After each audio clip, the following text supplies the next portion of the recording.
Ini sudah selesai tapi sudah terlalu banyak pertanyaan saudara. Banjar nih yang mulia. Banjar silakan. Ini Banjar kan? Banjar. Ya sudah terlalu banyak.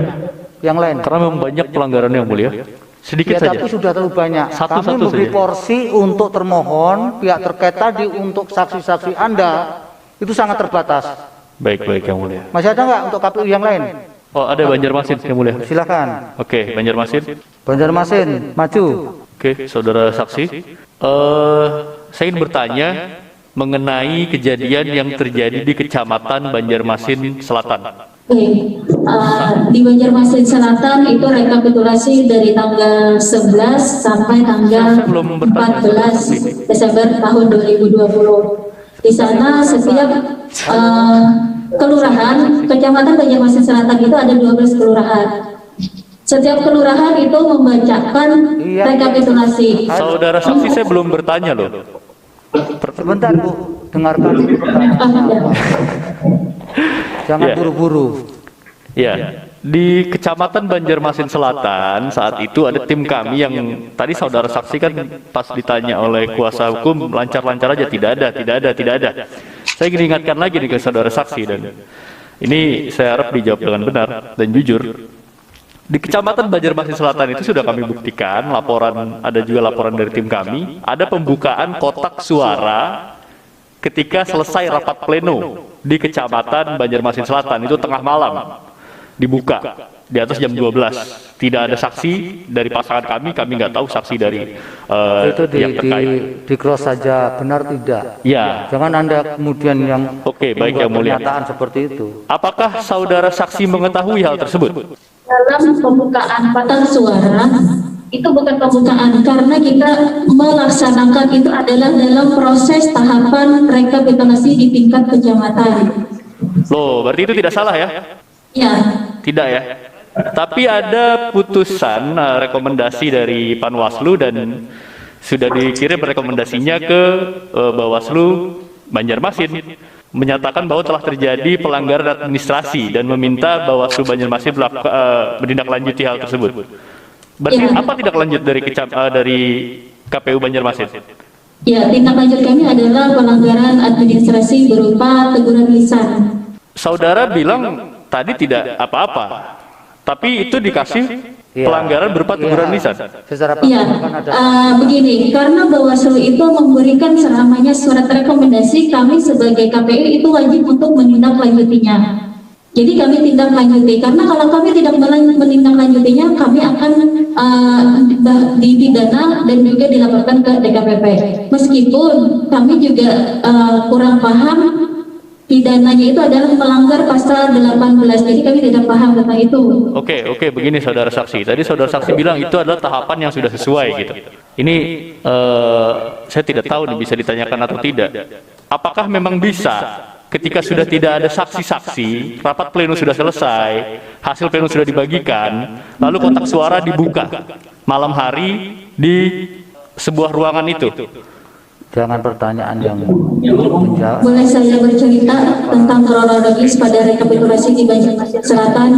Secara faktual ada pembukaan kotak suara di malam hari yang tidak dihadiri saksi-saksi, menurut saudara kan begitu kan? Betul yang mulia. Nah, jangan pendapatnya dia yang ditanya. Benar tidak itu kejadian seperti itu? Nah, Ya. soal penilaian nanti kan kita punya penilaian hakim kan? Oke, Tidak benar ya harus- tadi saudara saksi ya. Dan sepengetahuan saksi itu sah-sah saja ya. Yang itu sesuai dengan peraturan perundang-undangan. Oke, baik. Keberatan yang mulia, tadi Baik. sebetulnya saksi mau menyampaikan kronologisnya. Jadi kalau bisa kita Ada dengar alasan kronologisnya. kenapa ada pembukaan kotak suara itu di waktu seperti itu. Itu yang harus di. Nah, soal kemudian apakah ini melanggar aturan apa tidak? Itu ada mekanisme penilaian tersendiri, bukan kemudian Baik yang mulia. ditanya ke saksi pendapatnya bagaimana, sah apa tidak. Jangan Baik. seperti itu. Mohon maaf yang mulia, saya lanjut ke pertanyaan berikutnya mengenai dalil kualitatif kami tentunya. Apakah saudara saksi memperhatikan terjadinya pembagian sembako dengan citra diri petahana yang sudah tadi kami tampilkan berulang kali di Kabupaten Banjarmasin? Tidak, Apa? tidak Benar, ya? mengetahui hal tersebut. Saksi mengetahui hal tersebut ya? Tidak mengetahui. Oh, saksi tidak mengetahui hal tersebut.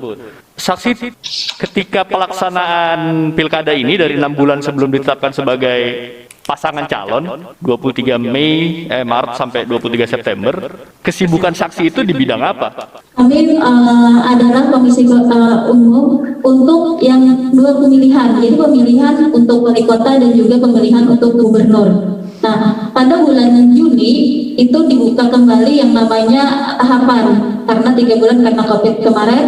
Nah, dimulainya tanggal di bulan Juni tersebut dimulai lagi. Nanti situ kami mulai kembali tahapan tersebut.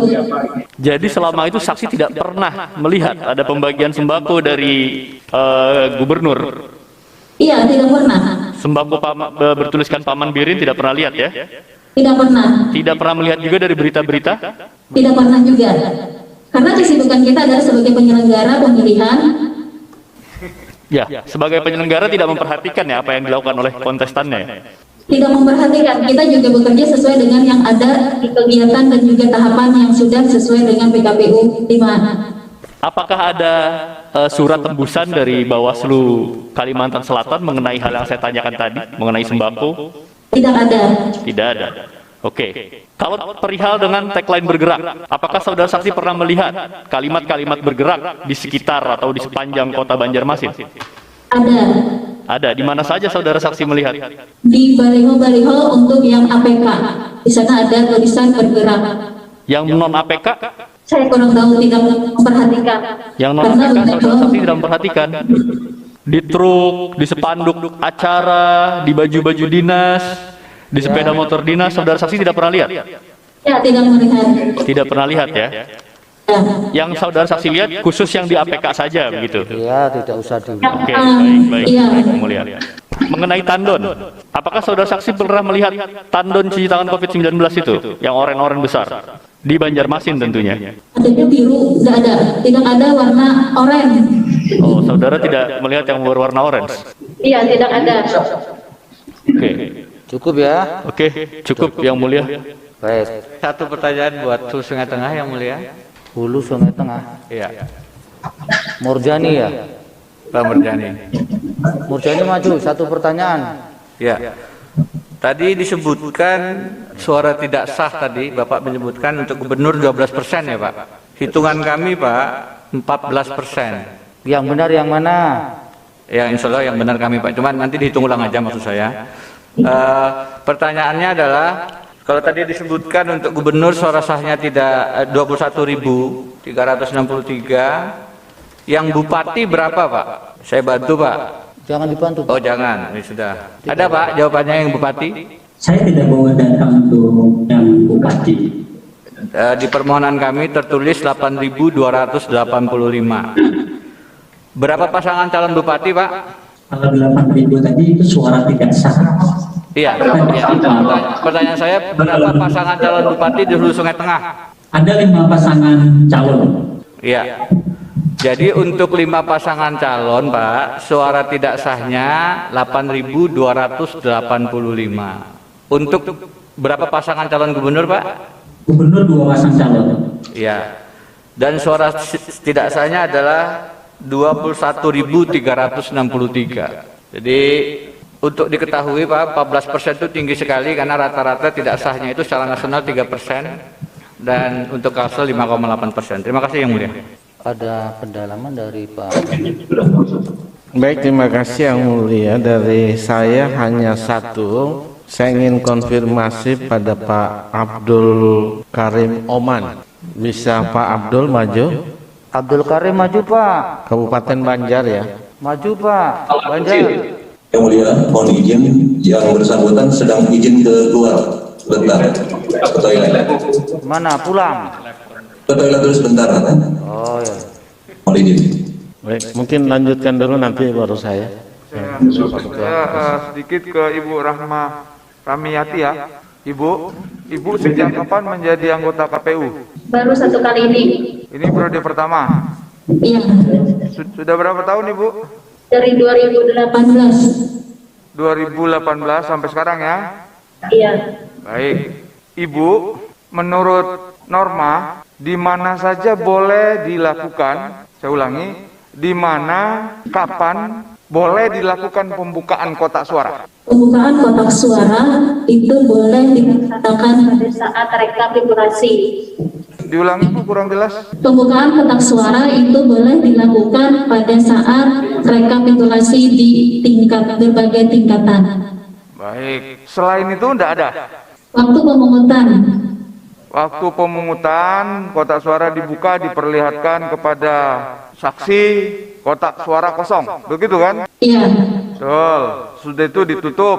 ditutup, disegel, kemudian Ya, kemudian pada waktu rekapitulasi di tingkat TPS, perhitungan di TPS itu dibuka. dibuka kembali. Baik, setelah itu ditutup lagi. Ditutup lagi, kemudian pada saat rekapitulasi di tingkat kecamatan itu kembali dibuka. Buka lagi. Kemudian di tingkat kabupaten dibuka lagi. Tidak, Kalau gubernur di tingkat provinsi dibuka lagi. tidak, karena untuk yang kotak pada yang berisi C hasil itu sampai di tingkat kecamatan saja. Apa yang terakhir Ibu sampaikan? Tolong. Pembukaan kotak Ya. bisa dilaksanakan itu pada rekapitulasi tingkat kecamatan. Oh, ya. Di tingkat kabupaten kota Ya. itu bukan kotak yang di kecamatan, tetapi kotak yang ada berisikan hasil rekapitulasi, yaitu di hasil kecamatan saja. Oke. Tetapi apabila diperlukan, kotak itu yang di kecamatan itu boleh dibuka. Baik. Selanjutnya gini Bu. Apa syaratnya untuk membuka kotak suara? Siapa saja atau siapa? Saya rubah pertanyaannya supaya Ibu lebih gampang menangkap. Kalau akan dilakukan pembukaan kotak suara, siapa saja yang harus hadir di tempat itu? Yang harus hadir di situ adalah saksi dari pasangan calon dan juga Bawaslu ataupun pengawas di berbagai tingkatan. Oke, jadi tidak boleh atau menurut aturan pelanggaran kalau dilakukan kotak suara tanpa dihadiri oleh yang dipersyaratkan untuk hadir. Ya, Baik, terima kasih Pak Umar, sudah ada? Untuk Ibu ada, sudah cukup, terima kasih. Pak Karim Oman nanti. Abdul Karim, Bapak Abdul Karim, silakan yang mulia. Baik, terima kasih Pak Abdul Karim Oman. Tadi memberikan keterangan itu terkait dengan ada 10 TPS yang dimenangkan oleh pasangan calon nomor 1.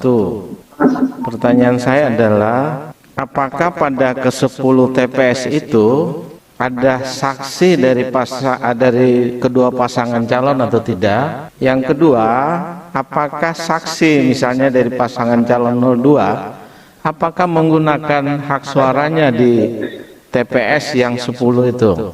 Maaf yang mulia, kalau yang 10 TPS itu di Kabupaten Tapin. Ini Oh, ini Tapin, bukan di Banjar. bukan yang mulia. Oh, Yang sorry. 10 TPS 100% hadir, 100% dapat suara untuk satu itu Tapin yang mulia. Ini Oh, yang di yang Tapin. di depan yang dihadapkan ini Kabupaten Banjar yang mulia. Oh, maaf kalau gitu. Kalau gitu saya ke Tapin saja.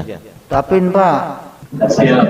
Baik, terima kasih karena tadi saya tidak sempat melihat saksi-saksi ini yang Tapin. Pertanyaan saya tadi, kalau misalnya saksi sudah dengar, apakah di 10 TPS itu yang dimenangkan oleh pasangan 01, apakah ada saksinya atau tidak, dan apakah saksinya ikut memilih di 10 TPS itu? Sebentar saya cek dulu ya, yang mulia. Saksinya tidak ada yang mulia. Gimana, kurang jelas suaranya? Saksinya tidak hadir. Saksinya tidak hadir di ke-10 TPS itu. Seluruh saksi atau hanya pasangan calon nomor 2 yang tidak ada? Di Kualam Sari TPS 2 hadir yang mulia. TPS 2 ada? Ada. Ada. Ikut menggunakan, Langsung Bahri namanya, bertanda tangan. tapi tanda tangan ya. Maksud saya, apakah dia ikut memilih di situ? Saya tidak tahu yang mulia. Oke, terima kasih. Saya kembalikan pada yang mulia Pak Ketua. Baik, terima kasih. Saya kembali ke Pak Karim ya, Pak Karim, Abdul Karim Oman. Baik, silakan Pak. Bapak, kita tegang-tegang, kita santai aja ya. Kita santai saja, ngomong apa adanya. Pak Karim, sudah berapa lama jadi anggota KPU? Mohon maaf, yang mulia tidak jelas. Sudah berapa lama menjadi anggota KPU? Oh, ini baru yang pertama. Ini baru yang pertama. Baik, berarti sama dengan Ibu tadi ya, Ibu Wahda ya, baru yang pertama. Nah, apa atau bagaimana hubungan antara komisioner KPU dengan anggota PPK? Izin yang mulia menjelaskan. Silakan. Kebetulan hubungan kami secara profesional yang mulia. Ya. Dan bagus-bagus saja semuanya. Ya, Bapak jelaskan bagaimana profesionalnya itu. Dalam hal pekerjaan ditambah lagi saya adalah divisi hukum dan pengawasan. Jadi ketika saya mendapat informasi yang terkait dengan penyalahgunaan integritas, maka itu adalah kewenangan saya untuk melakukan pengawasan internal. Baik, Bapak di bagian komisi pengawasan ya. Divisi hukum dan pengawasan. Divisi pengawasan, sorry. Bapak di divisi pengawasan berarti termasuk mengawasi PPK. Betul. Tuh. Nah, di kabupaten Bapak, pelanggaran-pelanggaran apa yang pernah dilakukan oleh PPK? Untuk pilkada ini baru ada pelanggaran yang kami berhentikan, itu adalah KPPS, Pak. PPK tidak ada yang melakukan pelanggaran? Tidak ada. Dan kami memberikan sanksi pemberhentian. TPS 8 di atas nama Pak Kadir. Yang PPK tidak ada. Saya ulangi pertanyaan ya. Yang PPK berarti tidak ada yang melakukan pelanggaran? Tidak ada. Baik. Apakah ada anggota PPK yang pernah diproses? Karena untuk pilkada ini tidak ada. Ya? Untuk yang pilkada tidak ada.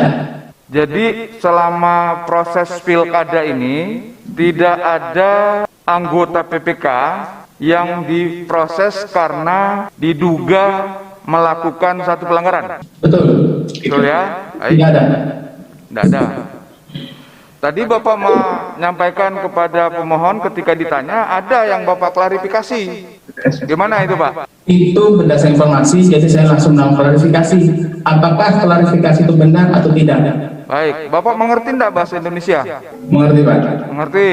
Tadi saya tanya, selama pilkada ini ada enggak anggota PPK yang pernah diproses karena diduga melanggar? Bapak mengatakan tidak ada yang melanggar. Di antara PPK itu tidak ada yang pernah melakukan pelanggaran. Betul. Sehingga tidak ada yang pernah diproses. Betul. Tetapi waktu ditanya oleh pemohon tadi, Anda mengatakan ada dugaan pelanggaran berdasarkan surat kaleng. Betul. Nah, ini yang mana yang benar? Saya mendapat informasi itu kan tidak jelas yang mulia, mohon maaf. Saya mendapat informasi itu tidak jelas.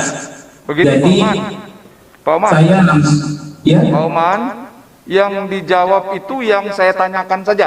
Saya ulangi kembali. Ini mohon maaf kita berulang-ulang karena Bapak agak blur. Tadi Bapak mengatakan Bapak di divisi pengawasan. Salah satu tugasnya divisi pengawasan adalah mengawasi penyelenggara di bawahnya KPU Kabupaten, termasuk PPK, termasuk PPS, termasuk di TPS. Itu kan kewenangannya Bapak untuk mengawasi. Nah, Bapak mengatakan tidak ada anggota PPK yang pernah diproses ketika saya tanya. Tetapi saya ingat betul jawaban Bapak tadi ketika ditanya pemohon. Walaupun lama baru saudara mengaku, saudara mengatakan ada yang saya klarifikasi karena ada surat kaleng. Nah, saya jadi bingung. Bapak ini memberi keterangan yang mana yang kami mau gunakan. Begini yang mulia, izin saya menjelaskan sedikit. Berdasarkan surat tersebut, saya menanyakan secara pribadi terhadap PPK tersebut. Loh, Bapak kan tidak bisa melepaskan diri sebagai, tentu Bapak kalau melakukan klarifikasi, Bapak dalam kapasitasnya sebagai Ketua Divisi Pengawasan. Tidak mungkin kan Bapak melakukan klarifikasi secara pribadi. Betul. Saya memanggilnya, saya menanyakannya, apakah benar informasi tersebut, dan kata dia tidak benar, ada hal tersebut terjadi. Bapak memanggil itu dalam kapasitas Bapak sebagai komisioner, Pak. Mohon maaf, tadi saya salah. Divisi Pengawasan. Betul. Betul. Makanya tadi saya tanya, Bapak sudah berapa lama jadi anggota KPU? Dan tidak ada juga proses dari Bawaslu, Pak, waktu itu.